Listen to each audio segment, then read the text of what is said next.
to the goofball army out there. Hi at the families. Tell them to get to the next room. Tell them to go to your neighbors because we got goofball news to go over, and it might get crazy. Typically does, guys. If it's your first episode ever, you got like 30 seconds before we start, so not enough time to go to the bathroom, but go get a drink because trust me, you're probably going to need it there. In the meantime, the rest, if you haven't already, go ahead and hit that thumbs up, hit that subscribe button, hit that bell. That way you know about future episodes as well, guys. Buckle your seatbelts if you haven't already. Make sure your tray is in the upright position here, guys, because we are just about ready to get going. And like, whew. Guys, if you want a crazy ride going forward, a bunch of nonsense, but all nothing but the truth about the Giants, listen in, buckle in, tell a friend. Let's go. And now, here are your goofball hosts, Drew and Rob. Welcome, fellow goofballs, to Giant Goofballs, the New York Giants podcast. I am Drew, not to be joined here by Rob today. He'll be on with us tomorrow. Oh, yes, I said tomorrow. I will get to that in just a moment there. So he's got his annual fantasy football draft there today. So he's out doing that. Told him, don't worry, I got you. Hold down the fort here. Take care of your stuff, because tomorrow we're going to have a special episode of Two Giant Goofballs there as we talk about the official roster cuts. Tomorrow, for those who have been, lying in a ditch somewhere and don't know what's going on, tomorrow is going to be the official roster cut. We got to get down to 53, members of the Giants there as of 4:00 p.m. Eastern Standard Time tomorrow. So we will have a special episode there for you guys there with a guest as well. So definitely tune in. So if you guys haven't already, again, hit that like, hit that subscribe, hit that bell, hit that share button there so you know what's going on there with everything with the show. So we still got a lot of information to go over there with you guys today. I do want to give a special shout out to everybody we met there at the last pregame, with versus the Patriots there on Thursday night. It was great walking around, talking to people there, and meeting a whole bunch of fellow Giants fans there. But guys, we're going to go into who basically won the preseason, who's the players that came out the best, who came out the worst, basically. We're also going to go over the cuts that have already been made in preparation for tomorrow. We got new news on the uniforms officially coming out there today as well. And with that, of course, we also got to talk about the latest ESPN piece about the Giants that's just, quite frankly, absolutely goddamn disrespectful at this point there. So let's get right into it, guys.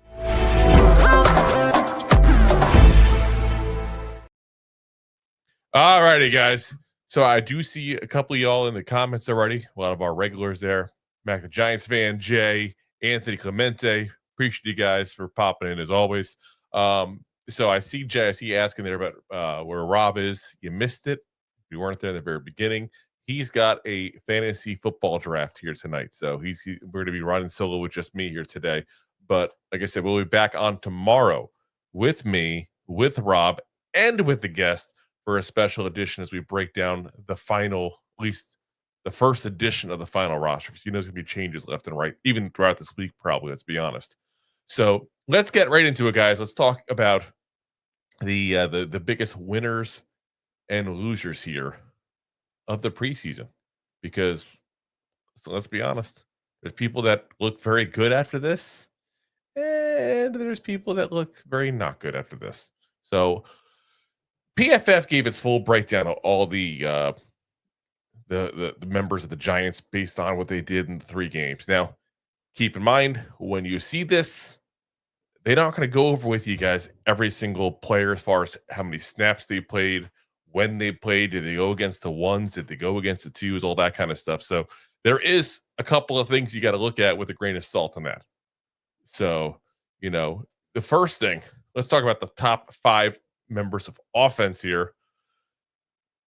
Bryan Hudson, the offensive lineman, actually had the highest 90.1 PFF grade. I was a little shocked by that one there. But again, obviously he wasn't playing exactly the top, tier talents there in the preseason action there. Number 2, I already see you guys talking about him in the chat here. Jaxson Dart with an 84.7. You got to love it when your second greatest PFF grade of all of the offense is a rookie quarterback. Like that's absolutely crazy. And I see Jay asking here, good question. He says, Drew, if they redid the draft today, would Dart go top 10? I'm going to say this to you, and this may sound a little crazy, but Cam Ward did not look good in preseason. And I'm not saying by any stretch of the imagination that he was that Jaxson Dart is the best player in this draft. But I will say this, based on what I saw of Cam Ward in this preseason, Jaxson Dart looked better. And you can make the case that if that were to continue, Jaxson Dart would potentially have been the top overall pick in this draft. Not just top 10, like you said, Jay, top overall pick in this draft. Now, do I think that's going to happen? Time will tell. I mean, let's be honest. If you told me that a couple months ago that I thought Jaxson Dart would have a better career than Cam Ward, I would have said, "Oh, there's no way I would think that. Cam Ward's the better prospect." But so far, and it's a very small smidge of their careers, that's where we're at. So yeah, would he be top 10? He'd be number 1 right now. Because Cam Ward would not have gone number 1 based on how they played in the preseason. So like I said, we'll see. There's a lot of football left. So third up on top 5 offensive players, Aaron Stinnie, the guard, 81.8. So as a guy is kind of a borderline. But I'm seeing other people do their breakdowns of who they think will make the 53. Some have Stinnie, some don't have Stinnie. But according to the numbers, according to PFF, which is a great way of looking at least stats for offensive linemen, he had a pretty damn good preseason there. Russell Wilson, who Jay says Russ surprise cut. No, he's not getting cut. But he did have an 81.7 PFF grade in his limited time out there on the field. And number 5, third quarterback, Tommy DeVito with an 80.4 PFF grade. Guys, listen, I'm seeing people do all kinds of clickbait stuff right now talking about Tommy DeVito. Can he be a Giant? Will he be a Giant? Will the Giants trade Tommy DeVito? Guys, no one's trading for Tommy DeVito. Like, if you didn't hear yet, you just saw tonight a trade where Kenny Pickett got traded to the Raiders. And it's like a 5th or 6th round draft pick. If Kenny Pickett, who was a first round pick a couple years ago, is only worth that, what do you think Tommy DeVito's worth? Like, seriously, what do you think Tommy DeVito is worth then? He's not worth it. And no disrespect to the man. I hope he has a long career in the NFL. Seems like a great kid. Nice story a couple years ago with the Giants, obviously. But do you really think that if Kenny Pickett's only worth a 5th or a 6th, that you can get anything at all for DeVito? He's going to get cut probably. And they might try to sneak him out of the practice squad, but I got to think some team's going to want him. So, like I said, hope all the best for Tommy DeVito if I'm right, and that's what happens. Today is his last day potentially as a New York Giant. Let's get to the bottom 5, though, guys, because this is where it gets a little bit sad. You know, we've been talking all along about if you want to win in football, you need a quarterback. But besides that, you have to control the line of scrimmage. You need an offensive line and a defensive line. Well, our bottom 5 in offense, Jon Runyan Jr. with a 47.7 PFF grade. Evan Neal, the burger flipper himself, with a 48.2 PFF grade. Guys, it looks like the move shouldn't have been to guard, but it should have been to his local Burger King, that's for sure. Third worst. And they're listing him as a fullback here. So this is specifically as a fullback. Elijah Chatman with a 48.5. So again, that doesn't include he does in the defensive line. I'm okay with this. Like I said, I'm okay with this because he hasn't played the position in so long. I don't care.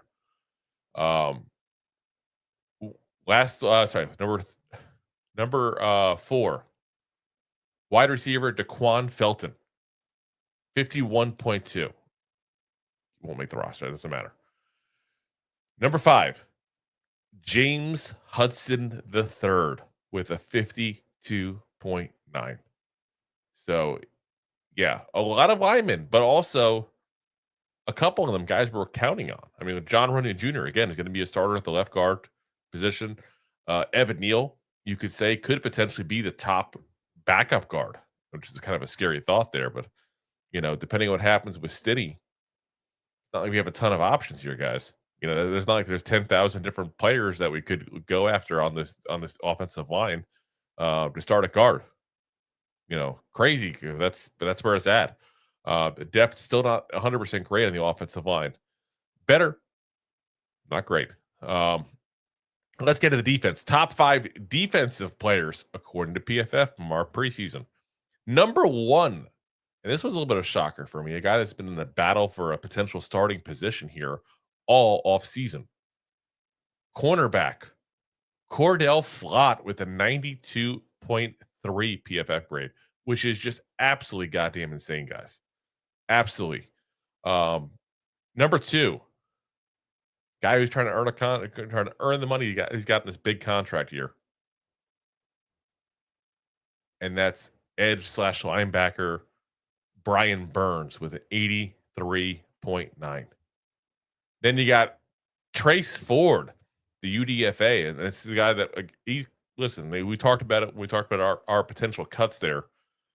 That this is a guy the Giants want to keep. He played really good in that third preseason game again, and I think he's probably played his way where the Giants are going to have a little trouble trying to sneak him onto a practice squad. They might have to keep him, and that's Trace Ford. So that's going to be an interesting one there. The 4th one, DJ Davidson with a 78.8. And this is a guy, again, that we didn't think was going to make the roster. Maybe he sneaks his way on now. Maybe somebody else is going to be on the bottom 5. Got bumped here because he hasn't played well in the preseason. Another defensive lineman, Roy Robertson Harris with the 77. Now, the bottom 5. First one is a guy that should have been gone, quite frankly, years ago. Defensive lineman Jordan Riley with a 37.7. That is absolutely the worst PFF grade of any of our players in the entire preseason, by far. So, second up, Chris Board with a 45.2. Another guy that I'm not too concerned with. He kind of goes in the category of Elijah Chatman because we're never going to see him on defense, guys. He's a special teams guy. That's what he is. Third one, and this third and fourth kind of go together as two guys that really disappointing flat out. Third is Raheem Nunez-Roches with a 50.2. And number 4, Jeremiah Ledbetter with a 51.1. Two guys we really were counting on to do something for this defensive line, guys. And not looking good. Not looking good at all. So I'm not so sure that those guys do make it after all on this roster. Like I said, Ledbetter was a guy we thought would make this roster. But it looks like what you may end up seeing instead is seeing, DJ Davidson making this roster, which is a little shocking to myself there. It's not what I expected to see at all. Now, Nunez-Roches, Nacho, he'll still make it the roster. I still think that 100%. So we'll see. Stranger things have happened. He could be the surprise cut.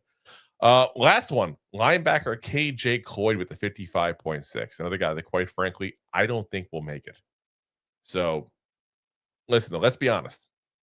The guys who probably had the biggest preseason are two guys on offense.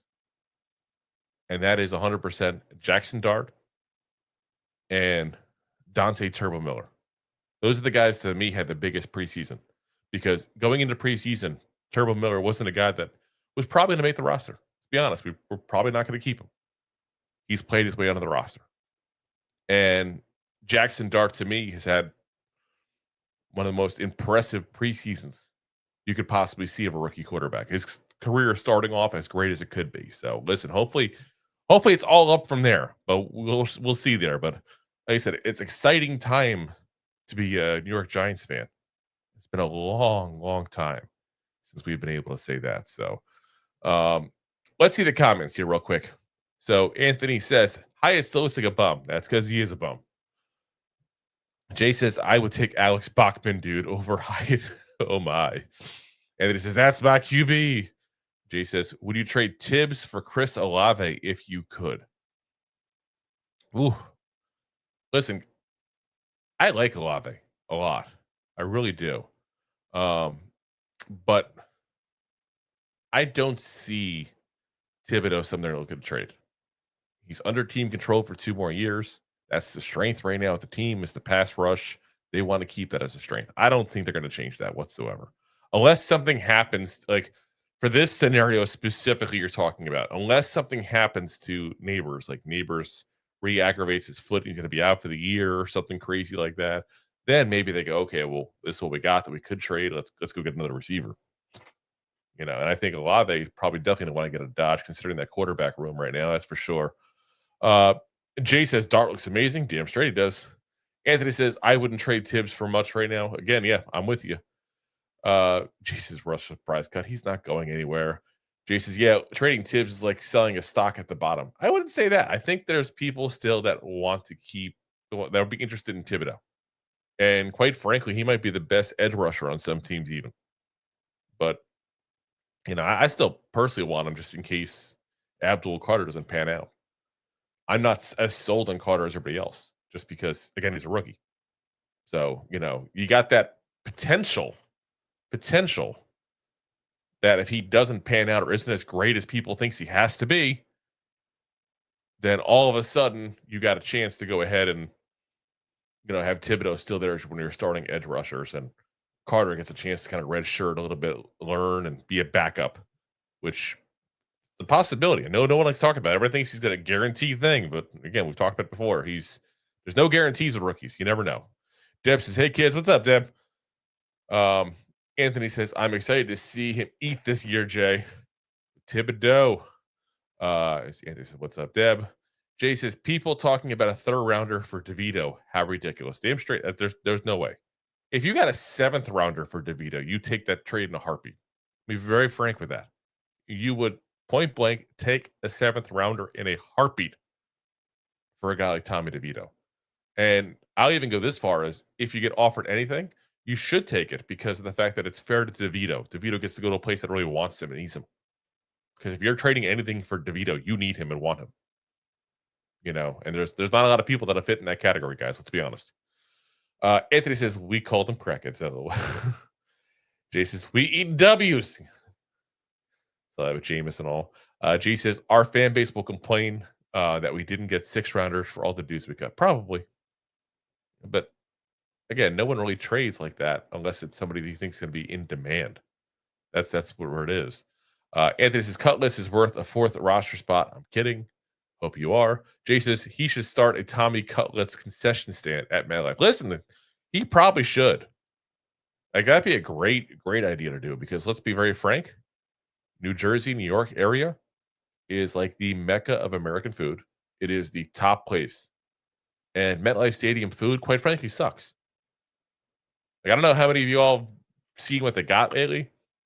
We were there Thursday. It was like pretzels, hot dogs, you know, chicken, you know, like chicken strips and burgers. Like, you're in goddamn New York area. You have so much you could do. So much you could do. It's not even funny. Like, get people good food. Like, get them things that are famous for the city. Like, bring a real pizzeria in. Like, how awesome would that be to have an actual pizzeria in MetLife Stadium? It'd be freaking amazing. You know, like how great would it be to have like an actual like New York style deli in MetLife Stadium? Be amazing. You know, bring in a Chinese restaurant. For those who aren't aware, by the way, Chinese food is nowhere near as good as anywhere but New York, basically. I'm sorry. Maybe some places that aren't bad either, but just being a guy who lives in Florida here, I can tell you there's nothing like it in New York compared to here. It's insane. So, like I said, plenty of food options, but I would go if they had a Tommy Cutlets, they had a chicken cutlet sandwich. I would rock that in a heartbeat, guys. Absolutely would rock that in a heartbeat. So, Jay says I'd stop there. Jay says, who's your surprise customer? And I'm not talking about your hair. Wow, talking about my hair. Listen, I still think the big one is going to be Daniel Bellinger. I don't see there any way in hell we keep Daniel Bellinger. And like we've talked about before in the show, I think he could succeed elsewhere. I really do. I think the Giants, something happened that we behind the scenes we just don't know about. Something clearly happened. But yeah, they're definitely going to have to figure out something at that tight end position because we have literally 5 guys right now. And no, I'm not talking about burgers again. You got, Theo Johnson, obviously. You got Chris Manhertz. You got Greg Dulcich, who's looked really good in the preseason. You got Thomas Fidone. You got Daniel Bellinger. Can't keep them all, guys. You may have to cut 2. We talked about cutting 2 and trying to sneak Dulcich onto the practice squad. After what happened to the last game, you might be keeping Dulcich and trying to sneak Fidone on the practice squad. But I don't see how you keep all 4. And to me, Bellinger seems to be the odd guy out. So we'll find out. Jay says, Timon Fox season. He says, all those guys hyped up Hyatt, Neal, just cut their gluteus maximus, to put it nicely. Listen, I don't think that they can cut those guys. Money-wise, it doesn't make any sense, really. Hyatt's on a very cheap deal because he was a 3rd-round pick. And, Evan Neal is a 1st-round pick, so he's on a not cheap deal with no money saved if you cut him. If they cut him, that says a lot. Just saying, it does. Jason, I've heard they're putting Eric Gray in a Tesla and shooting him into outer space. Is that true? Hopefully. Anthony says Eric Gray would drop his coffee on the way. Jason's sick of Eric Gray too. Yes, Eric Gray, like I said, once he's healthy, he'll be cut. I don't know when that's going to be, but he'll be cut. Anthony says, how many snaps did Nacho get? I don't have a snap count, unfortunately. They didn't give that when they gave this list out, but we've seen Nacho. We know what Nacho is. He's a good run stopper that works best as a backup defensive lineman. That's what he is. Unfortunately, we keep forcing him out there as a starter.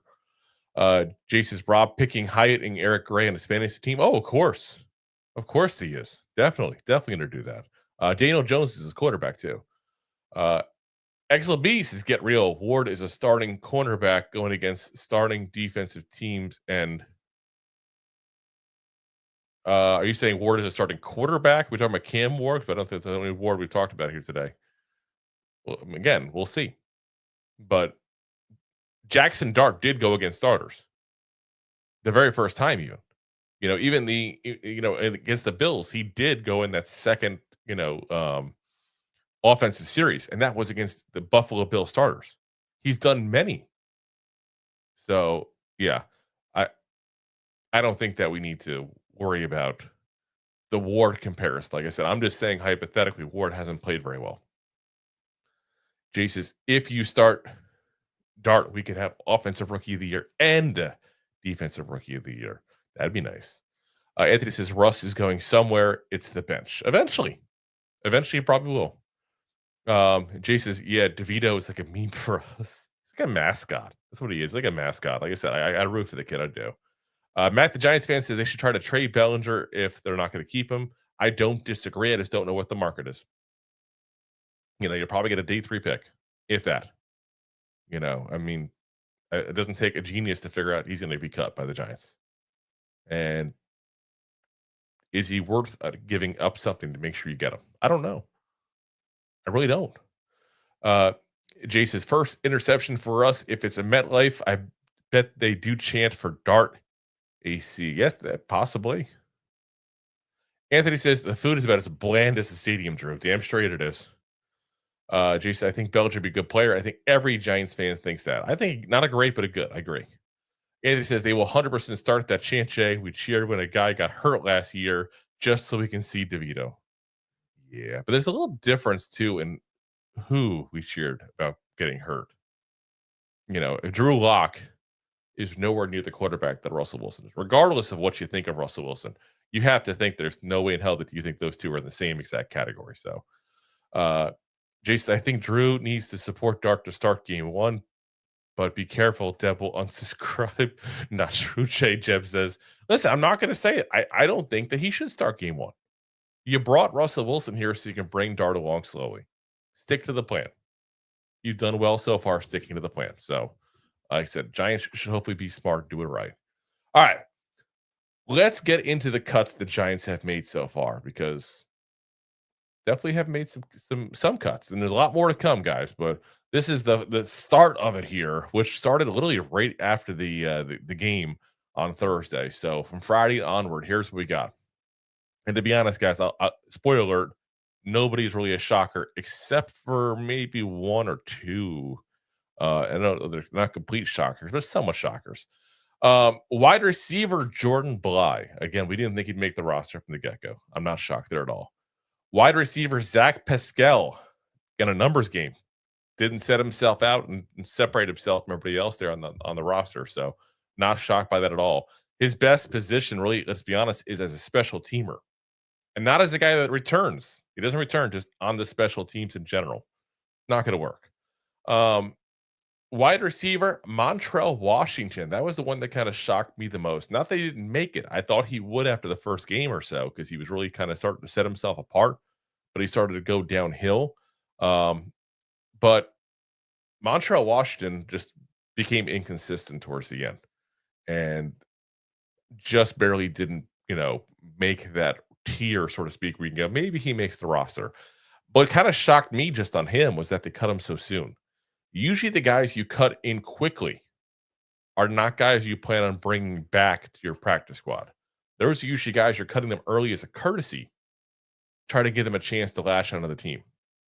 So I'm a little shocked they didn't try to keep him to maybe pop him onto a practice squad because I do think he was borderline making this roster. One or two more catches in the preseason, one or two more practices looking a little more impressive, he probably would have made it. So I'm a little shocked by that. But it is what it is. They just, for some reason, don't want to keep him around, basically. So they did the right thing. They cut him loose early. Offensive lineman Jason Williams. Again, no shock there. Center Jimmy Morrissey. Another guy who we don't expect was going to make the roster. He also didn't make the roster the last couple of years. So, I mean, again, he's been on the practice squad guy. That's what he is. Inside linebacker, Deontay Johnson. Now, some people might be a little shocked by that. He looked really good in the preseason last year, guys. But he looked really bad in this preseason, I thought. Definitely a lot of issues with the way he played overall. So, yeah, he's going to be gone. His big thing was supposed to be stopping the run and getting run all over. So, he's gone. Again, probably not going to see him on the practice squad. When you see guys cut this early, we don't typically tend to want to keep them. I think at this point, we've seen enough of Deontay Johnson. We know what he is. And maybe that injury just got him. That's a big injury he had last year. Inside linebacker, KJ Cloyd. Another guy I'm not shocked about at all. Cornerback, O'Donnell Fortune. I'll say slightly shocked. Listen, the Giants like this kid a lot. They gave him a lot of money as an undrafted rookie free agent. The kid looked really good in the Shrine Bowl. He stepped up in big moments there. He looked horrible in preseason. I cannot stress that enough how bad he looked in preseason. I think the problem you run into that, though, is that I still think he's better off as a safety. I still think he needs to go ahead and move over to the safety position. He's a zone specialist. It's very difficult in defenses. It's very difficult in our defense specifically. So, again, they cut him early, so that means they do not typically keep those guys and put them on the practice squad. So, my hope for this kid is he goes to somebody who will use him right, will move him to a zone-specific scheme. He cannot play man. And hopefully someone tells him put 10 pounds on and become a safety because I still think that's where he's better suited. Speaking of safety Kevon Wallace, which I'm a little shocked by that one there. We signed him on late. We worked with Shane Belton, obviously. Shane Bowen over at Tennessee. So I thought when they signed him, they were like, "Ooh, there's our safety that we need," because they need a backup safety. Interesting that Page is still on the roster. So that's a guy to keep an eye out for. Might have taken his spot. But I thought Wallace, they'd want like a veteran safety that can pop in to start if need be. He's done that in the past before, but looks like he is not in the plans. One last move they did make as well is they put to the IR cornerback TJ Moore, who of course broke his fibula in the final preseason game there. Kind of a nasty break there too, if you watch the replay at all. So he's out for the year. Let's be honest. I don't think he was going to make the roster. So I don't think that changes anything plan-wise for the Giants. But he is out for the year technically, so it'll give him a chance to go ahead and, pop in later on. Let's get to some of your more comments, and then we're going to go ahead and pay the bills here real quick here. Let's see here. And this is nowhere near the same category of QB. Exactly. Jason, I bet Joe Shane sends an intern to the locker room to cut these guys. LOL. I would hope not. Who knows? I mean, listen, I've said before, I'm not so sure. I think that Joe Shane is probably the nicest guy in the world. But who knows? I hope he wouldn't do that. Anthony says, I was shocked that Washington got cut that quickly. Yeah, like I said, I thought they'd want to keep him on the practice squad.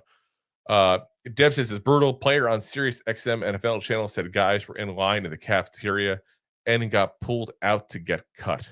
Yeah, that happens all the time. I mean, they're still practicing. They practiced today on Monday here. There's literally guys in there that point blank were on the practice field today that are not going to make it tomorrow. The Giants aren't going to make it tomorrow. Like, they got to cut it like 25, 26 people or something like that. So, yeah, I mean, listen, there's no easy way to do it. For those of y'all have ever had to fire somebody, which is basically kind of what you're doing, it ain't easy. I've had to do it. I don't like doing it. And you never know how someone's going to react. Will they take the high road? Will they take the low road? You kind of prefer they take the low road, even though it's kind of weird. It's kind of an awkward position to be in, but at least you feel better. I mean, you feel better. You got rid of okay, this person was kind of a schmuck, so I did made the right move. Jay says, Drew, do you expect Terry McLaurin to play a lot of snaps against us? He should, right? I don't see why he wouldn't. Unless he's got an issue of not being in shape or something. I mean, it's the same playbook as last year. It's the same quarterback as last year. It's the same team he's played on forever. Should be no issues. That's like, it's kind of the similar situation with Neighbors. Do you expect Neighbors to play a lot against them? He hasn't been in the preseason. He hasn't been practicing a lot. Wide receiver is one of those spots. If you know the playbook, you'll be fine. Jay says, no medium Pepsis for you. It's okay. I prefer Coke. I really don't. I prefer Mountain Dew. Solving the race problem. Do you think Hyatt should make the team? Should? No. Will? Yes. So I got to answer that way because you're wording, but yeah. Jay says, I don't think Hyatt or Neal is an NFL player. What says Drew? Agreed. I've been saying that about Neal but Hyatt forever. He's a one-trick pony that can't go all press. He just can't make, run good NFL routes. But, we'll have to see what happens with them. I was hoping because there's so much hype that something was going to happen and fix it, but it looks like it was just Giants media just trying to do their thing. Self-race problem, LOL, just shame. Anthony says, Hyatt should be flipping burgers. Yes, him and Neal can start a burger place together. That'd be nice. Jason, I hear Joe Shame is disliked and fake. I've heard the same thing before as well. Saw the race problem said I might have missed it, but which tight ends would you keep? So originally on our show, we talked about it in the offensive breakdown. We said we thought we'd keep Theo Johnson, Chris Manhertz, and we said Thomas Fidone with Dulcich trying to sneak him out of the practice squad. I think Fidone and Dulcich might have flip-flopped a little bit. I think at this point there, but I think Bellinger's probably gone. I don't think it makes sense to keep, him on there along with the guys you have, but we'll have to find out.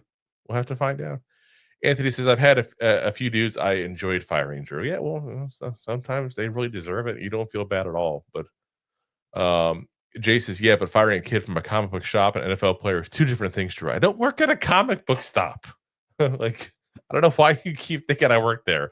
That's like as bad as Rob there. Do you think I sell vacuums to Rob too, maybe, or something? Like I told you, I don't give my job out because I don't want to mix those two worlds. But I work in management and auto repair and have for quite some time now at this point. So yeah, like I said, sometimes you just kind of gotta let someone go. That's life. So all right, let's pay the bills real quick, guys, and then we're gonna go ahead and got a couple more things to talk about here. Thanks for watching. Like the show? Of course you do, or you would have turned it off by now and not be hearing me. There are plenty of ways to support the show.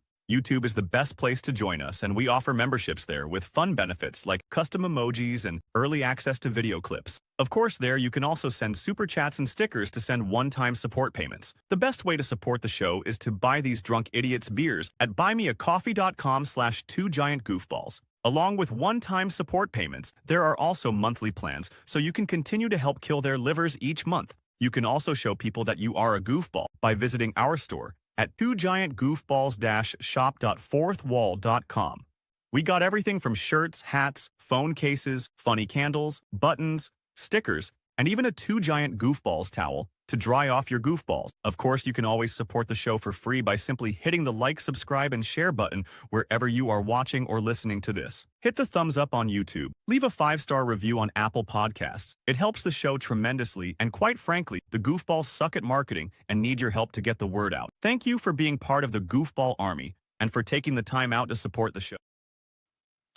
All righty, guys. Now, as we're at the halfway point, I'm going to give you a reminder as well. Because I think I don't want to be the guy to, laugh later on if you guys did forget. But we had a conversation last week, guys. And y'all wanted me to do the Dexter Lawrence sack dance. And I said, if we hit $50 combined in super chats, memberships, whatever the case may be today, at this show on Monday, that I would do it. So, just letting y'all know. If you wanted me to do that, since you guys seemed hell bent on that last Monday, that was the stipulation. So, we did get a couple comments there real quick also while we're on there. See, Jay says, I was a master ASC tech when I was young. Those jobs sucked. Hey, listen, like anything else, it depends on who you work for. And I'm not even saying me as a manager, because quite frankly, there's a lot of variables besides just the manager, the ownership, all that kind of stuff that changes that kind of stuff. But sometimes the job's what you make of it, and sometimes it's based on who you work with. And this is first you make fun of his hair, now your job. Shaking my head. Oh gosh. Jason, I never said anything about his hair. Yes, you have in the past. He says, but I did say I was willing to donate a Carlos Boozer hairstyling kit to the show. Deb says, yeah, Jay, and you never said Bobby's skin looked like a manatee. Oh my God, you did not say that about Bobby. That's just me. Yeah, Jay says, to be fair, I suck too. Guys, let's get to the next one here. We got a couple of things to go over with you here. So we got to talk about uniforms. It's something that we went over. It's about a month or two ago. We talked about how the Giants uniforms basically kind of sucked here.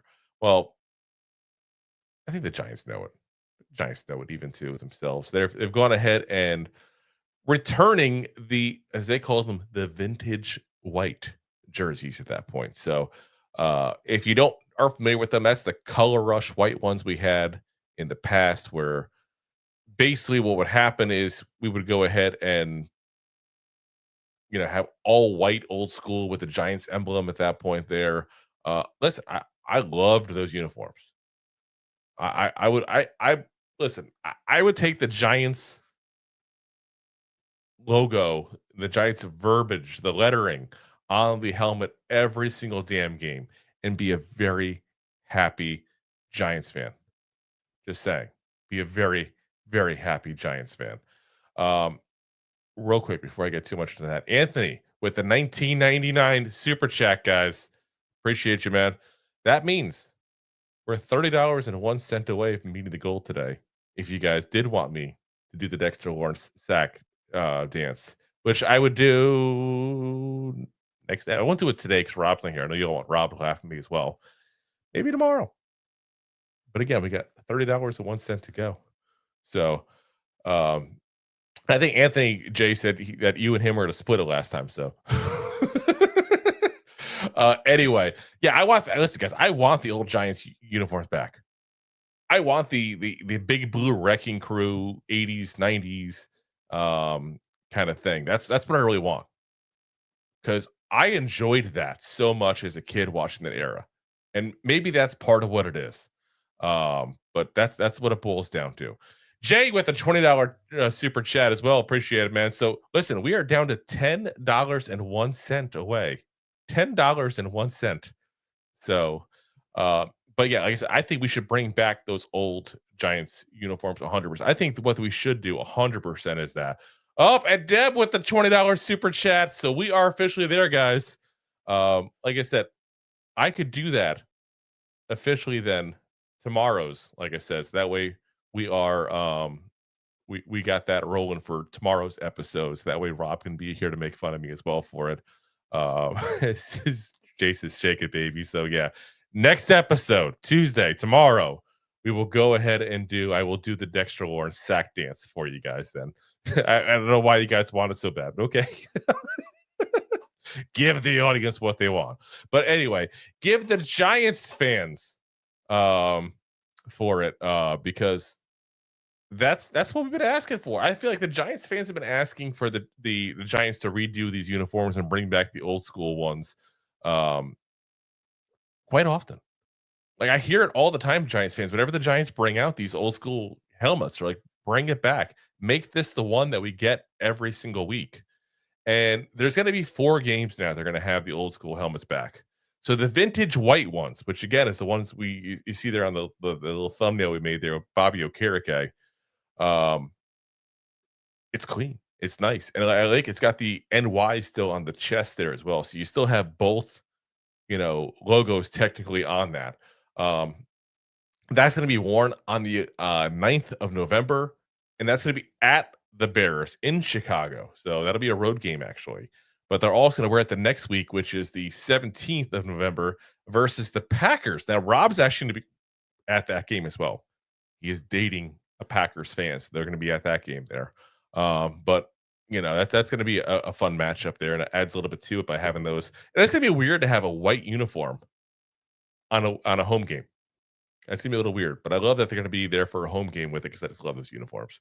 The legacy ones, which is the blue uniforms with the Giants on the helmet there, as opposed to the NY, that's going to be the 12th of November. So that'll be versus the 49ers, and also the 14th of December, which is against the Commanders. So you got 3 home games with the Giants logo on the helmet the way it was meant to be. And guys, I'll tell you point blank, if you get a chance to, because if there's one thing about Mara, and you all know that I'm not necessarily the biggest fan of John Mara. If there's one thing about him that I will respect, the man actually does read mail. So if you do send the Giants a letter, he will go ahead and read it.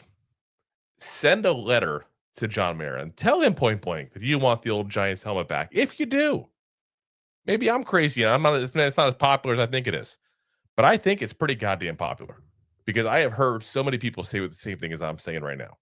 That's the helmet they should bring back. And especially right now, all the changes that Giants are doing to this roster and to this team in general, they should bring it back. Because that's a way of saying this is a new Giants team. This is a new era of the Giants. So like I said, I really think they should do that there. As Jay says, John Mara is a great dude. Isn't a great owner, but he's a good dude. Like I said, I think the problem is just sometimes, and they always say the third generation is the one that messes it up business wise. I just think he's got his faults, but I think he does mean well. I do agree with you on that, John. I think he's a good person. I just don't like him as an owner. As Deb says, love the old helmet. Damn straight. They should bring it back. Bring it back. And have LT out there the day they bring it back too. Have Carl Banks out there. Have Harry Carson out there. Have Leonard Marshall out there. Bring back the old Giants. Mark Bavaro. Bring him out there. And get the old Giants helmets back. The way it should be. It's the way it always should have been. I hated that NY from the get-go. So maybe I'm also biased. I didn't like it, but all right, we got one more comment here. I was like one more topic here for you guys. And it's ESPN disrespecting the Giants again. And this has been a theme all off season. Let's be very clear about that. ESPN writers have not been kind to the Giants. But are they unwatchable? Are the Giants unwatchable? Because that's what they're kind of insinuating here. So Ben Solak did an article on the 32 teams and ranking them based on their watchability. The Giants were ranked 22nd, guys. He said, New York Giants, a respectable ranking for the Giants at 22. He says that's respectable.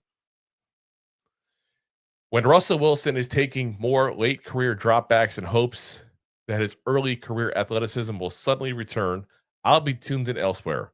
But they get the rookie quarterback bump if and when Jaxson Dart gets in the field, and a star player bump with Malik Neighbors, though much of his production, unfortunately, comes in the form of speed outs and curls that aren't as fun to watch. The most entertaining part of this franchise will be the defense, specifically the pass rush. I'll be glued to my seat in week 1 when Abdul Carter joins Brian Burns and Kayvon Thibodeau for his first, third, and long opportunity. If that group's all we hope it will be, I'll be in the same seat for all subsequent weeks. How the hell are we ranked 22nd with that? So we're ranked 22nd because what? Russell Wilson's going to be in for a little bit? That doesn't seem like a fair thing to say. We're less watchable than most teams in the NFL. Like that's absolutely goddamn ridiculous, because if Russell Wilson's in for a while on this team, and we've done this debate. I'm not going to go into the debate again how long he'll be on there. If Russell Wilson spends some good time on the field this year, that means the Giants are winning. If the Giants are winning, they're watchable. Point blank, they are watchable if they're winning. If Russell Wilson's out early, that means they're losing. But that means Jaxson Dart goes in, which he said himself. They will get the rookie quarterback bump if and when Jaxson Dart gets in the field.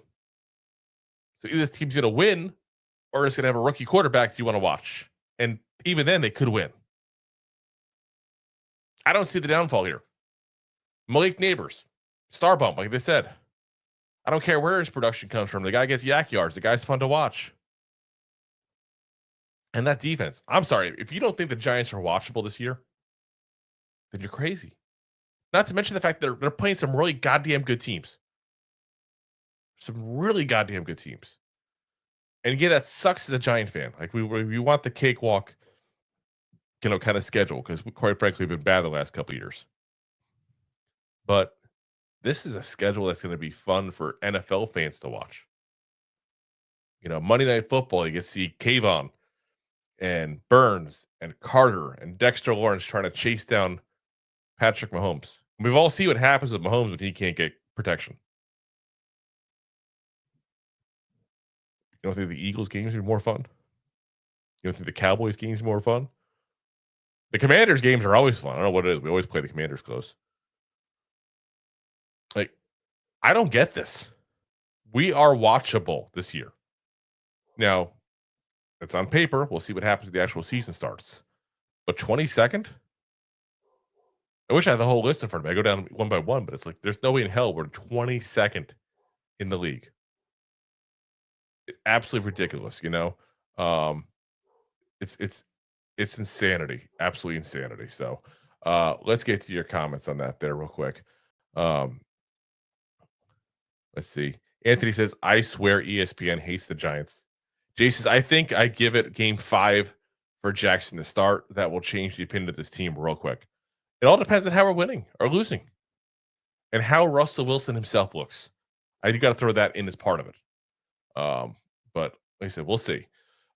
Jay says, it feels like that AC, but their coverage is mainly focused on Cowboy and Eagles fans. They love writing negative stuff about the Giants. It's always been that way for decades. Oh, yeah, especially the Cowboys fans.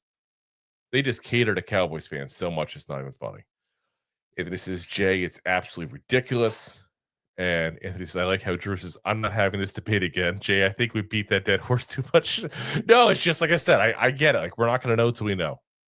Like I said, nobody's right or wrong in this. There's the thoughts on how to bring up a rookie quarterback into the NFL is a debate they've had for longer than I've been alive, and I'm getting old.